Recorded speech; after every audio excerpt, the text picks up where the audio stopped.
Snakes alive. I got another story about snakes. I had quite a few encounters with snakes when I was working in the bush area. And as I've said, with the people hearing the stories but getting inside their beliefs about snakes and in relation to sorcerers and magic. You're with Roger from MSC Mission Office, and this is Mission Alive. This story is perhaps a little bit amusing, funny. There was a fellow I knew at Borragona. He was in fact one of the funniest people I've ever met. He could tell stories and literally have people falling around laughing. But he was absolutely petrified of snakes. And I picked that up one way and another. And literally, if there was a snake, he would just run away, full gallop, run away. And I talked to him about it one day, and he said, "Father," he said, "snakes." If I'm on the way to the garden, and he might be carrying his bush knife and some other things, I said, I just throw everything in the bush and run all the way home, and that's it. No garden for the day. Just stay home. And I've seen him when there's a snake around, leap in the air and take off. And so I again asked him about it once. He told me the story. When he was a younger man, not too far from Borragona, there was a place called Capagary. It was an agricultural station. And he worked there as a younger man, and at that stage, it was still in the colonial era of the Australians, and they were experimenting with vegetables to see what would grow in that climate so as they could propagate that with the people and distribute the seed or whatever and encourage people to plant it. So they had a lot of gardens planted. They were having trouble with a pig coming into the garden and damaging, rooting things up and damaging it. And so this guy,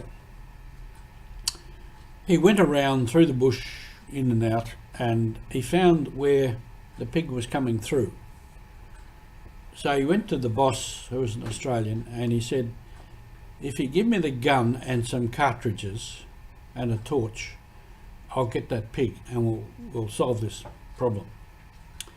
So the boss did, and he went out in the evening, one evening, and he picked a spot beside a tree where he could wait for the pig to come through and shoot the pig. So he's standing there with the gun and the torch, everything ready, so that you just have to point the gun, put the torch on, and shoot before the pig could react. So he's standing there in the dark near this tree. And then he feels around his legs a snake wrapping itself around his legs. It was a big boa, one of those boa constrictor things. And it was wrapping itself around his legs. He's out there in the dark on his own. Imagine the fear. Anyway, however he got out of it, he must have jumped up and down and leapt and ran and got out of it, ran all the way back to the camp. Ever after that, petrified of snakes. Now, just an experience like that, out there on your own in the dark, would be enough.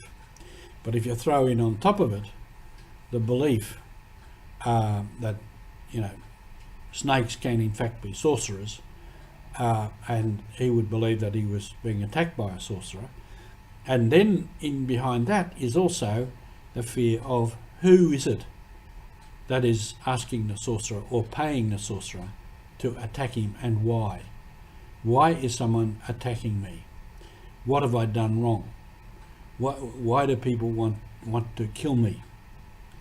And so that brings in worry and fear about his relationships, his relations, people that he knows. And so it's a very complex sort of a thing. But as time went on, with his fear of snakes, and I'm afraid myself and others would play on that and frighten him with a snake skin or something, and he would leap in the air and run away. And he'd say to me, Father, don't do that, don't do that. Oh, he'd get really frightened.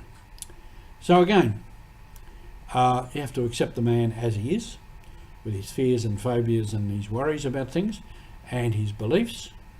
He was a very good man, and he became a prayer leader, and he did a lot of good, and raised a good family.